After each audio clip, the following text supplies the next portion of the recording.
First contacts shadow.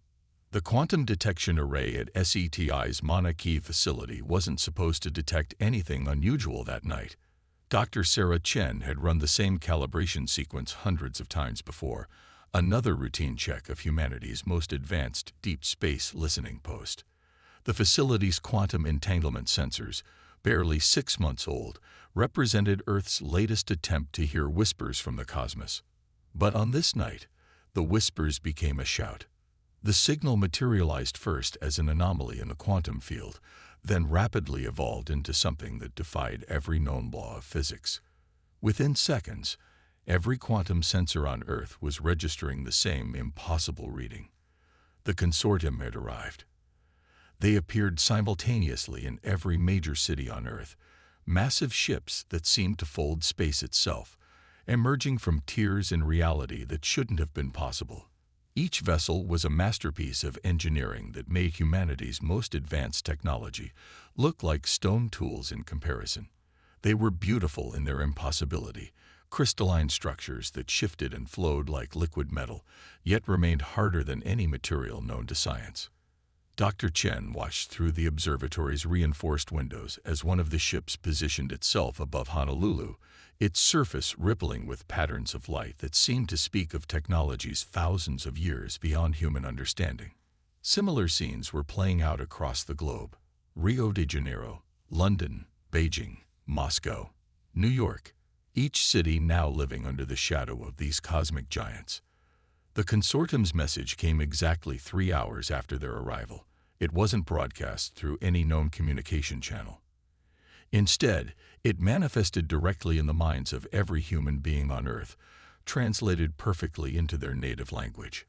The message was polite, professional, and absolutely terrifying. Humanity has progressed beyond acceptable parameters. Your species' rate of technological advancement has been deemed a potential threat to universal stability. The consortium exists to maintain order among developing civilizations.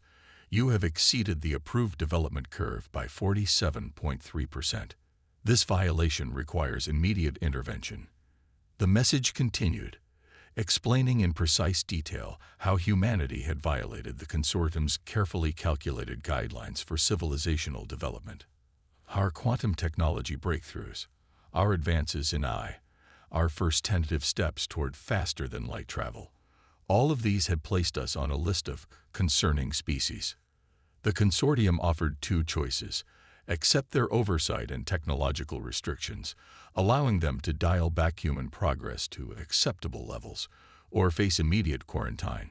Their definition of quarantine, they helpfully explained, involved sealing the entire solar system in a temporal stasis field for the next 1,000 years. In the hours that followed, Earth's governments scrambled to respond. Emergency sessions were called, military forces were mobilized, and scientists worldwide began analyzing every scrap of data they could gather about these impossible visitors. But Dr. Chen, still at her post in Mauna Kea, noticed something that everyone else had missed. The quantum distortions created by the consortium's ships had a peculiar signature, one that seemed strangely familiar. She'd seen something similar, on a much smaller scale, in her own experiments with quantum entanglement. More importantly, there was a pattern to the distortions that suggested something profound about the nature of the consortium's technology. As she began to analyze the data more closely, a realization struck her. The consortium's power wasn't just about advanced technology. It was about understanding and manipulating the fundamental forces of the universe in ways that humanity had only begun to grasp. But in their arrogance, they had revealed something crucial. Their technology operated on principles that humans were already beginning to understand. The quantum entanglement networks that Earth had only recently begun to develop were crude compared to the consortium's technology, but they operated on the same basic principles. It was like comparing a child's first attempts at arithmetic to advanced calculus. The gap was enormous, but the underlying rules were the same. Dr. Chen began composing a message to her colleagues worldwide. If she was right, humanity might have a chance. Not to fight the consortium, that would be suicide, but to prove that their assessment of human potential was fundamentally flawed. The very technology they sought to restrict might be the key to humanity's salvation. As she worked through the night, the consortium's ships continued their silent vigil above Earth's cities.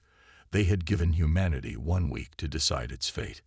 But in her quantum lab atop Mauna Kea, Dr. Chen was beginning to understand that this wasn't just about choosing between submission and quarantine.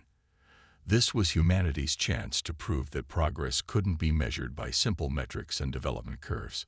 The real question wasn't whether humanity had advanced too quickly.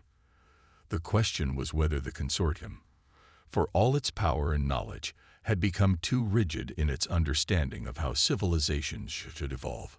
And perhaps, just perhaps, humanity's violation of their carefully calculated parameters wasn't a threat to universal stability. It was an opportunity for both species to learn something new about the nature of progress itself. The hidden protocol. The Global Quantum Conference was hastily assembled 48 hours after the consortium's arrival. Dr. Chen found herself addressing hundreds of the world's leading scientists through secure quantum channels, her discoveries spreading across the entangled network that now served as humanity's most secure form of communication. The consortium's ships aren't just advanced technology, she explained, her holographic presence appearing simultaneously in research facilities across the globe. They're expressions of quantum principles we've already begun to understand. More importantly, they're leaving traces, quantum echoes that suggest something remarkable about their civilization. The data streamed through the quantum network, showing the complex patterns her team had detected. The consortium's ships weren't just maintaining position above Earth's cities. They were actively manipulating quantum fields in ways that seemed unnecessarily complex for simple surveillance. Dr. Marcus Rivera, quantum theorist from MIT, was the first to recognize the implications. "They're not just watching us," he said, his voice tight with excitement. "They're learning from us. These patterns, they're adaptation algorithms. The consortium is studying how we utilize quantum mechanics." This revelation sparked a flurry of activity across the scientific community. If the consortium was studying human quantum technology, it suggested something profound about their own technological development. Despite their overwhelming advancement, they saw something worth examining in humanity's crude first steps into quantum science. Meanwhile, in a highly classified facility beneath the Swiss Alps, Dr. Elena Rossi had made another crucial discovery. The facility housed Europe's most advanced quantum computer, and in the wake of the consortium's arrival, it had begun behaving strangely. The quantum bits were showing patterns of entanglement that defied their programming, as if responding to some external influence. "It's like they're trying to talk to us," Dr. Rossi reported, her findings adding another piece to the growing puzzle. Not the consortium directly, but their technology. There's a layer of quantum communication happening beneath their obvious presence. As scientists worldwide began examining their own quantum systems, a pattern emerged. Every quantum device on Earth was experiencing similar anomalies, creating a web of quantum interactions that seemed to be building towards something. But what? The answer came from an unexpected source. Dr. James Patel, a theoretical physicist working at a remote observatory in Antarctica, noticed that the quantum anomalies formed a predictable sequence when viewed across all systems simultaneously. It wasn't random interference. It was a protocol, a method of quantum communication so sophisticated that it had taken humanity's entire global network of quantum computers working in parallel to even detect it. "They're not just studying us," Dr. Chen realized, examining Dr. Patel's findings. "They're testing us. The consortium wants to see if we can recognize and respond to their quantum protocol. This isn't just about restricting our development. It's an evaluation of our potential." Working around the clock, the global scientific community began to decode the quantum protocol. It was like learning to read a language written in the fabric of reality itself. The consortium's quantum communications revealed layers of complexity that challenged everything humanity thought it knew about physics, but the fundamental principles were there, waiting to be understood. As the deadline for humanity's decision approached, Dr. Chen and her colleagues made a startling discovery. Hidden within the quantum protocol was something that the consortium might not have intended to reveal, a glimpse into the nature of their own civilization's development. The protocol contained patterns that suggested the consortium's technological evolution hadn't been as linear or controlled as they claimed.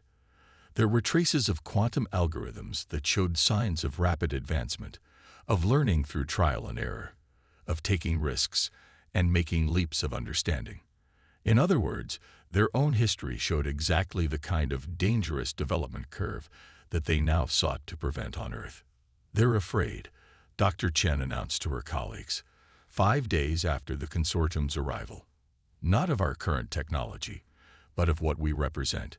We're advancing along a path they recognize, because it's the same path they once took themselves."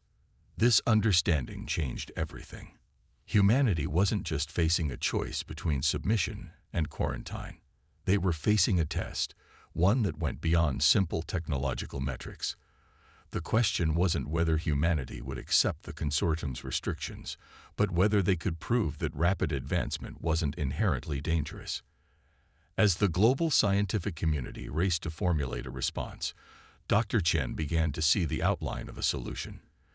If they could demonstrate their understanding of the quantum protocol, while simultaneously showing that they recognized its deeper implications, they might be able to open a real dialogue with the consortium.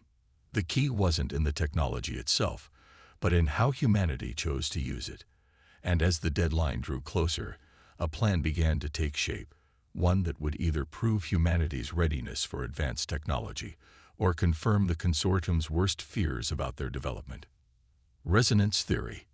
With less than 48 hours remaining before the consortium's deadline, humanity's greatest minds gathered in a virtual conference that spanned the globe.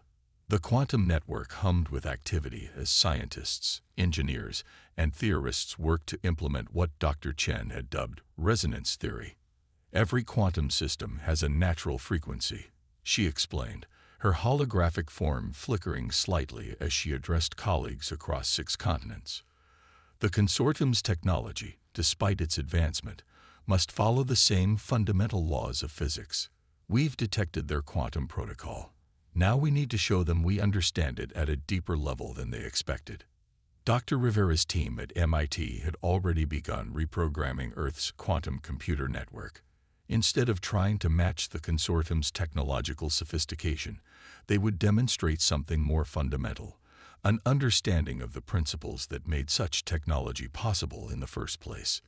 "It's like learning to speak a language," Dr. Rossi added from her facility beneath the Alps. "We don't need to write poetry yet. We just need to show we understand the grammar." The plan was audacious. They would use Earth's entire network of quantum computers to create a synchronized response to the consortium's protocol, not just acknowledging their message, but demonstrating humanity's grasp of the underlying principles in a way that couldn't be dismissed as mere technological mimicry. But as they worked, Dr. Patel made an unexpected discovery in the Antarctic Observatory. The quantum fluctuations weren't just carrying information. They were creating patterns that suggested something about the consortium's own development. Hidden in the complexity of their quantum protocol were echoes of earlier versions, evolutionary steps that showed how their technology had developed. "Look at these patterns," he shared across the quantum network. "They're like fossil records in their code. The consortium's technology didn't spring fully formed from nothing. It evolved, just like ours is evolving now." This revelation added a new dimension to their plan. Dr. Chen realized they could do more than just respond to the protocol. They could acknowledge these evolutionary patterns, showing the consortium that humanity understood not just the what of their technology, but the how and why of its development. As the hours ticked away, the global team refined their response. They would use Earth's quantum network to create a harmonized signal that would resonate with the consortium's protocol, while simultaneously highlighting the patterns of technological evolution they had discovered. It was a message within a message, a demonstration that humanity understood both the technology and its implications. The execution would require precise timing. Every quantum computer on Earth would need to synchronize perfectly, creating a unified field that would interact with the consortium's quantum network in a way that couldn't be ignored. The power requirements were enormous, pushing human technology to its absolute limits. If we fail, Dr. Rivera warned, we could burn out every quantum system on Earth.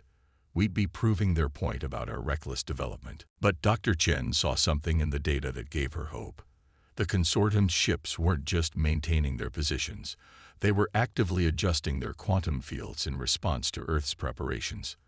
They were watching, analyzing, learning. They want to see what we'll do, she realized. This isn't just about preventing dangerous advancement. It's about understanding how different civilizations approach technological development. We're not just subjects of their evaluation. We're teaching them something about their own past. As the final hours approached, humanity's response took shape. The quantum computers were aligned, their processors humming with potential energy. The mathematical models were refined and checked countless times. Every scientist, every engineer, every technician knew their role in what would either be humanity's greatest achievement or their last free act before submission to the consortium's restrictions. Dr. Chen stood in her lab at Mauna Kea, watching the final preparations through the quantum network.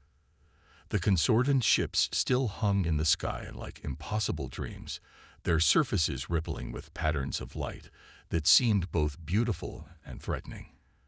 But now, after days of study and preparation, she could read those patterns differently. They weren't just displays of superior technology. They were expressions of a universal language, one that humanity was about to join in speaking. All systems are ready, Dr. Rossi reported from Switzerland.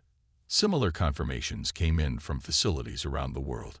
The quantum network thrummed with potential energy, every system perfectly aligned for what would come next. Dr. Chen took a deep breath, looking up at the consortium ship that still hovered above Honolulu. In less than an hour, they would either prove humanity's readiness for advanced technology or confirm the consortium's fears about their development. But either way, they would demonstrate something important about the nature of progress itself. Begin the sequence, she commanded, and humanity's response to the consortium began to take shape in the quantum fields that connected them all. Quantum dialogue. The moment humanity's quantum response activated, reality itself seemed to shiver. Every quantum computer on Earth pulsed in perfect synchronization, creating a harmonic resonance that rippled through the quantum fields surrounding the planet. Dr. Chen watched her instruments as they registered phenomena that should have been impossible, yet were happening nonetheless. The consortium's ships responded immediately. Their crystalline surfaces began to shift and flow with new patterns, creating cascading waves of light that seemed to dance in rhythm with humanity's quantum signal. The effect was visible from the ground. Billions of people watched as the alien vessels transformed into brilliant geometric patterns that defied description. "They're receiving our message," Dr. Rivera confirmed from MIT, his voice tight with tension. "The quantum resonance patterns are aligning exactly as we predicted. They understand what we're trying to show them." In her facility beneath the Alps, Dr. Rossi monitored the quantum feedback loops with growing excitement. "Look at these response patterns," she broadcast across the secure network. "They're not just acknowledging our signal, they're engaging with it. The complexity of the interaction is increasing exponentially." Dr. Chen studied the data streaming across her screens. The quantum dialogue between human technology and the consortium ships was creating something entirely new, a form of communication that transcended conventional physics. Through the quantum fields, humanity wasn't just sending a message. They were demonstrating their understanding of the universe's fundamental nature. But something unexpected began to happen. As the quantum resonance built between Earth's systems and the consortium's ships, new patterns emerged in the data. These weren't part of humanity's planned response, nor were they coming from the consortium. They were emerging spontaneously from the interaction itself. These patterns, Dr. Patel observed from Antarctica, they're showing us something about the nature of technological evolution that neither we nor the consortium fully understood. Look at how the quantum fields are self-organizing into higher-order structures. The implications were staggering. The interaction between human and consortium technology was revealing principles about the universe that neither civilization had discovered independently. It wasn't just about proving humanity's readiness for advanced technology. It was about demonstrating that different approaches to technological development could lead to new discoveries. Suddenly, the quantum network detected a massive surge of energy from the consortium's ships. For a moment, every scientist watching the data feared they had miscalculated, that their demonstration had provoked a hostile response. But as the energy surge resolved itself into clear patterns, they realized something else was happening. The consortium was opening a new channel of communication, one that operated on principles that merged their advanced technology with humanity's innovative approach to quantum mechanics. Through this hybrid interface, their true message began to emerge. "We have been watching." The communication began, manifesting simultaneously in every quantum facility on Earth. Not to judge, but to understand. Your response has shown us something we had forgotten about our own development. Dr. Chen and her colleagues listened as the consortium explained that their civilization had indeed followed a similar path of rapid technological development eons ago. But over time, they had become so focused on controlling and regulating the development of other species that they had lost sight of the creative potential in unexpected advancement. Your quantum response, the message continued, demonstrates more than technological understanding.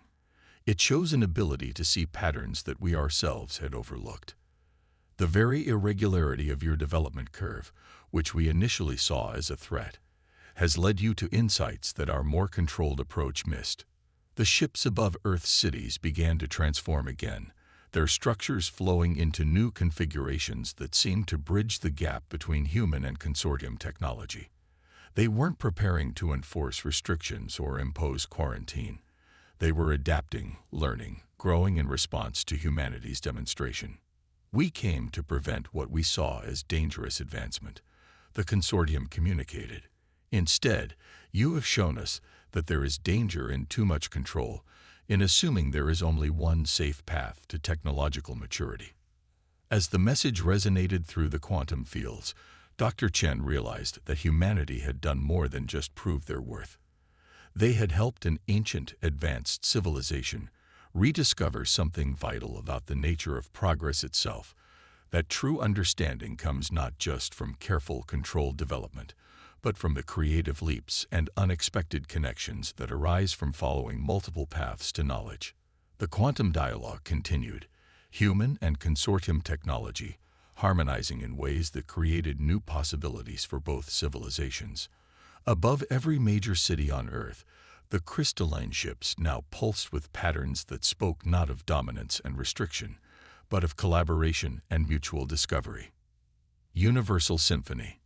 In the weeks that followed humanity's quantum dialogue with the consortium, Earth underwent a transformation that no one could have predicted. The crystalline ships remained in orbit, but they were no longer symbols of threat and restriction. Instead, they had become bridges between two civilizations, learning to speak a new language of discovery together. Dr. Chen stood in her lab at Mauna Kea, now expanded with technology that merged human innovation with consortium principles. The quantum network that had once connected Earth's scientific facilities had evolved into something far more profound. A living laboratory where two different approaches to understanding the universe could intersect and create new possibilities. "We never expected this outcome," she admitted to Dr. Rivera during one of their daily conferences. The MIT physicist hologram nodded, manipulating a complex quantum simulation that would have been impossible just months ago. "We were just trying to prove we deserved a chance to develop on our own terms. And instead, we proved something to both civilizations," Dr. Rossi added from her facility in Switzerland. The consortium learned that their rigid approach to technological development had limitations, while we learned that our rapid advancement needed perspective and context. The consortium had not withdrawn their ships, but their purpose had fundamentally changed. What began as an evaluation of humanity's potential threat had evolved into an unprecedented exchange of knowledge and methodology. The quantum protocols that humanity had decoded now served as the foundation for a new kind of scientific collaboration. Dr. Patel's Antarctic Observatory had become a crucial node in this exchange. The quantum fluctuations he had first detected in the consortium's technology now served as a roadmap for understanding how different civilizations could approach the same universal principles from unique angles. Look at these integration patterns he shared across the network, displaying data from the latest experiments. Every time we combine our quantum theories with consortium technology, we're not just adding two approaches together, we're creating entirely new ways of understanding reality. The global scientific community had discovered that humanity's dangerous rate of advancement had actually prepared them for this moment. Their rapid development, rather than being a threat to universal stability, had given them the flexibility and creativity needed to forge new paths in collaboration with an ancient civilization. The consortium, in turn, had begun to rediscover something they had lost in their eons of careful regulation: the joy of unexpected discovery. Their ships now served as shared research platforms where human scientists worked alongside consortium observers, each learning from the other's approach to universal mysteries. We were wrong. The consortium had acknowledged in a formal communication to Earth's leaders. In our effort to prevent dangerous advancement, we had forgotten that danger can also come from too much caution. Your species has reminded us that the universe reveals its secrets to those who dare to seek them in new ways. But perhaps the most profound change had come in humanity's understanding of its place in the cosmos. The existence of the consortium had confirmed they weren't alone in the universe, but the partnership that had emerged showed them something more important: that every civilization, regardless of its age or advancement, had something valuable to contribute to the universal dialogue. Dr. Chen often found herself working late into the night, exploring the possibilities that emerged from this collaboration. The quantum networks now hummed with a symphony of human and consortium technology working in harmony, creating discoveries that neither civilization could have achieved alone. "We're not just advancing anymore," she explained to a group of young scientists joining the program. "We're growing in a way that honors both our drive to explore and the wisdom of those who have gone before us. The consortium came to restrict us, but instead they helped us find our place in a greater community of knowledge seekers." Above Earth, the consortium ships continued their eternal dance, their crystalline surfaces now reflecting not just their own advanced technology, but the combined achievements of two civilizations learning to grow together. They had become monuments to an essential truth about the universe: that progress comes not from following a single path, but from the courage to forge new ones while learning from those who have traveled before. The quantum dialogue that humanity had initiated continued to evolve, spreading across the solar system as Earth began its first tentative steps into space with consortium guidance. But now, these steps were taken not in fear of restriction or judgment, but in the spirit of collaborative discovery that had emerged from humanity's moment of crisis. In her quiet moments, Dr. Chen would often look up at the ships visible from her observatory, their surfaces dancing with patterns that spoke of infinite possibilities. Humanity had not just survived its encounter with an advanced civilization, it had helped create something entirely new, a model for how different species could approach the greatest mysteries of existence together, each contributing their unique perspective to the universal symphony of discovery.